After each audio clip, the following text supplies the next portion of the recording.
Hello, I am Dr. Randall Bell, and we're here at Core IQ where we talk about all kinds of cool stuff, things that we all need to know, but we often don't learn in school. And the next topic is really interesting. It's a kind of a step off from time management or goal setting. It's how to get rid of the clutter in life. A great one. With me is Jill Pillsbury, who is a clutter-free person. Nobody better to talk about this topic. So Jill, these professional office organizers or home organizers that charge, 85, even over $100 an hour. Yeah. Here's all they're doing. Here's their secret, okay? You keep the item. You pick it up and you say, I really use this. I enjoy it. I like it. I'm going to keep it. The next one is to toss it. Now, obviously, there's a decision. Does it go in the recycle bin or does it go in the landfill bin? But basically, we're tossing it or recycling it. Right. Okay? The next one is donate it, or maybe give it to someone that really would enjoy it, but you're basically giving it away or donating it. That goes here.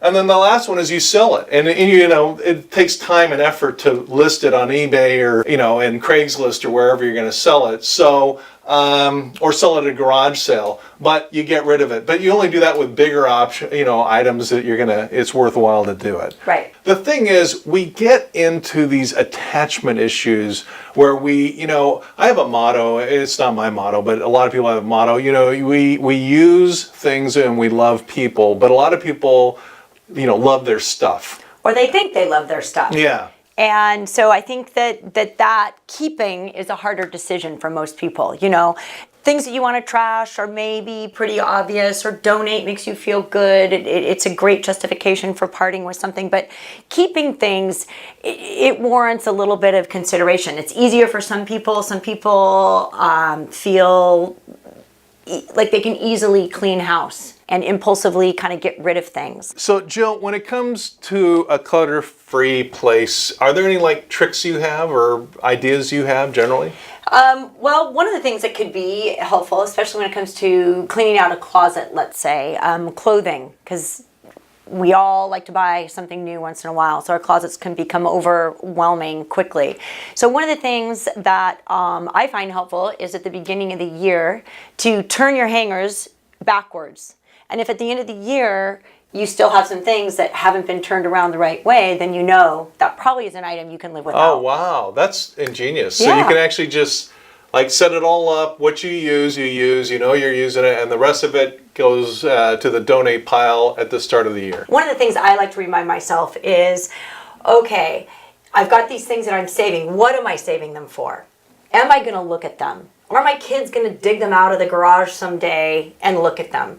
Or am I just collecting things that are creating less and less value for themselves and taking up space? Right. And one of the benefits that these home organizers and office organizers have is some people have obsessive compulsive disorders. Right. Where they really get this obsession with collecting stuff. Yeah. And I don't understand the psychology of it. I'm not trying to play psychologist here, but they kind of have a job of wrestling away these items from people and making them really kind of face the stark truth and reality that, hey, your place is looking ridiculous. Right. We got to really tell the truth to ourselves and really get over it and get rid of this stuff. Right, and I think that's where categorizing things can really be handy.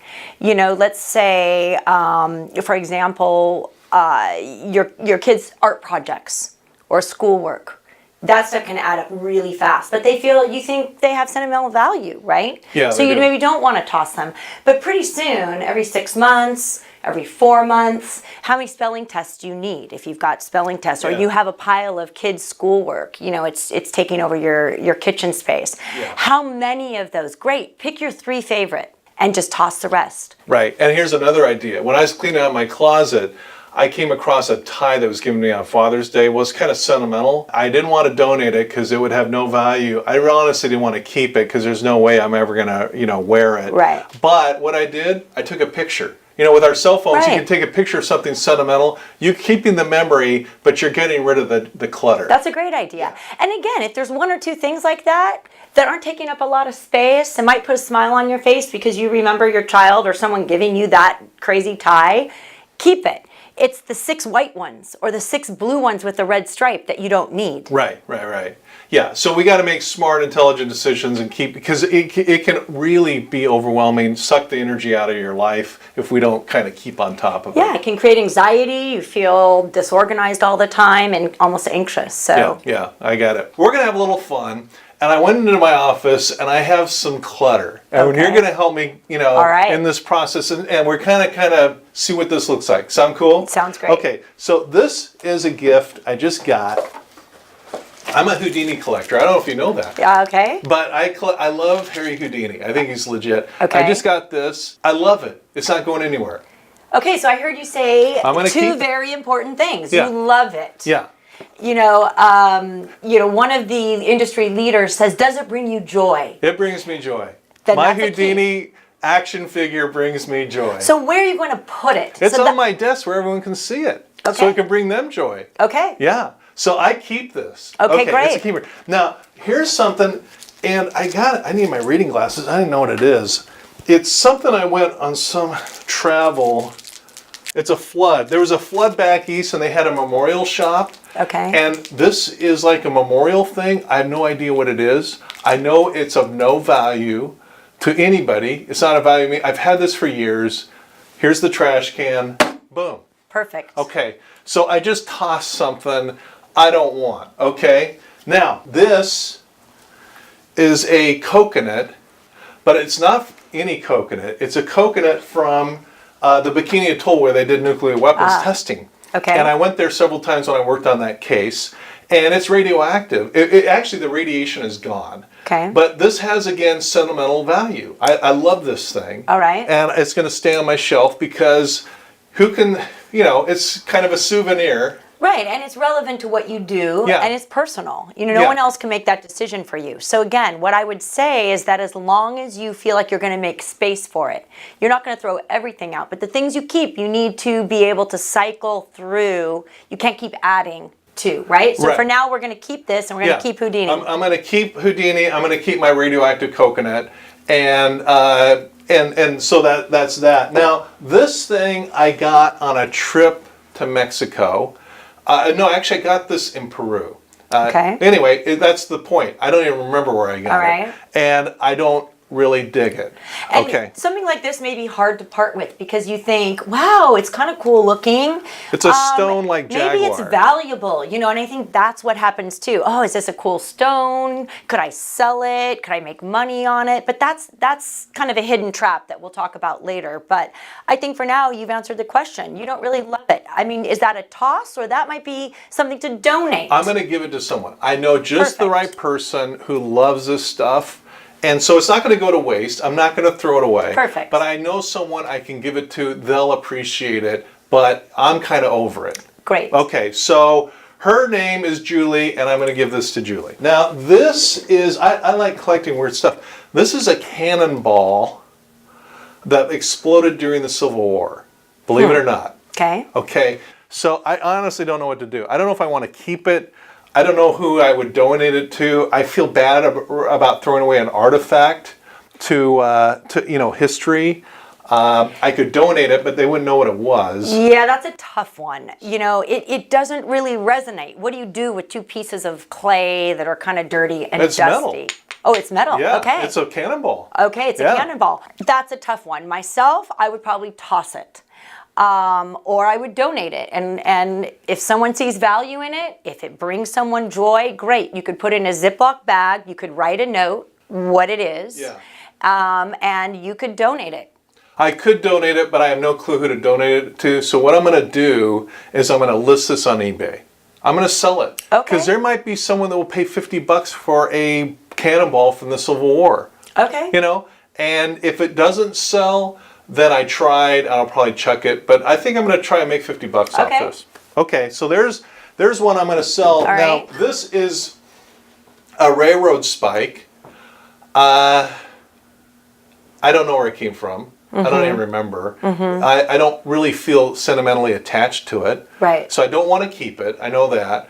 I don't know who would buy it. No, and again, the buying thing, you have to be careful of that trap.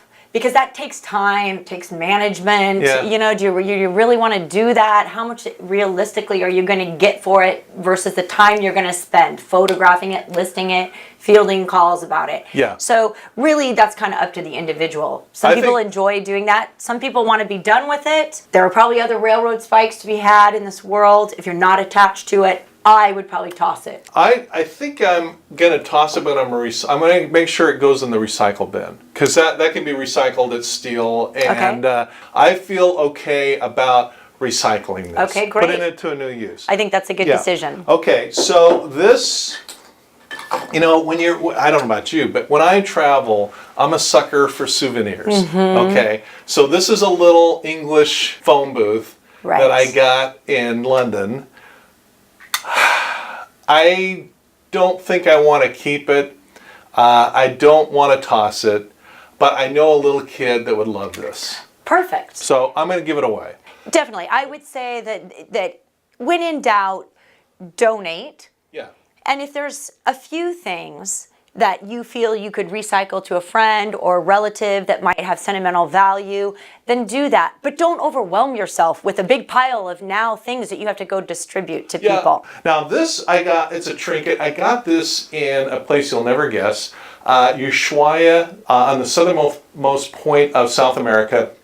And I went to Antarctica, and I literally set up a golf course on Antarctica because the land's so cheap. I was gonna, I had the I was goofing around, but I was, speculating about, development land in Antarctica. And actually, I have pictures of my family playing golf on Antarctica with this golf ball. This is sentimental value. That's legit. Sounds like I'm gonna keep that. I'm gonna donate this. Great. So this is kind of how it works, and I think we're getting the idea here. You just pick up an item, and I say, okay, this bracelet, I don't even know where it came from.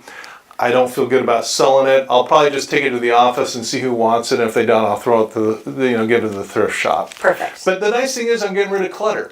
Definitely. That's the whole thing. Pick it up and make a decision. And hopefully a lot of your decisions are here and you end up keeping less and less. You go clutter-free. You'll notice I am keeping a number of things, but I'm making conscientious decisions along the way.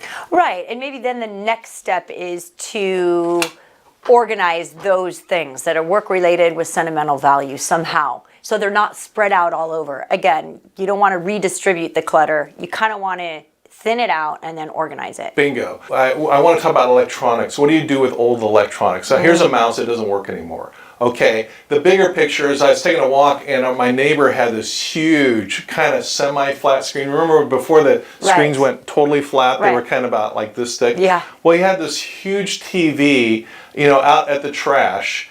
And I thought, the TV obviously still worked. It looked like it was in good shape. But it looked to me like he was just throwing away a big electronic item. I think there's better ways of handling electronics than that. Recycle centers. Yeah. I think you can call a local recycling center and they can direct you to how you would dispose of those kind of items. Yeah, I don't feel good about you throwing away usable things, so I would donate that. Yeah. You throw that in the donate bag and maybe they can fix it quickly and sell it for a few bucks for the thrift store, or maybe they can't and they can chuck it, but they're in a better position. So I'm going to probably just donate this and maybe they can figure it out. I'm not going to spend any time on it. Yeah, and they can make that decision. So you give them the benefit of the doubt. Yeah.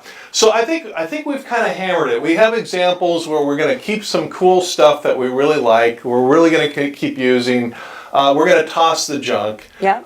We're going to donate anything that looks like it might, be of a benefit to someone else. And we're going to sell stuff. Basically, when we go through that process, I think we're good. What do you? Any thoughts? No, I would agree. The only thing I would add is to try to keep these skills up so you don't get overwhelmed with the project. And then you're thinking, I need to set aside a whole day to go through a closet or a desk space. A simple trick, bringing in the mail, let's say, for example, that can create a lot of clutter. Yeah. Before you even walk in the house, do your recycling, do your keep pile, and toss it. I think that's a really good practice. Try to keep up with the clutter. Yeah. Awesome. So, I mean, that's basically it, and that's how it's done, and that's what, I just saved you hiring someone for $85 an hour, Yeah. it's that process. Thanks, Jill. Yeah, thanks for having me. Make sure that you like Core IQ, share Core IQ, keep the conversation going, and we'll improve the Core IQ of the world. Thanks.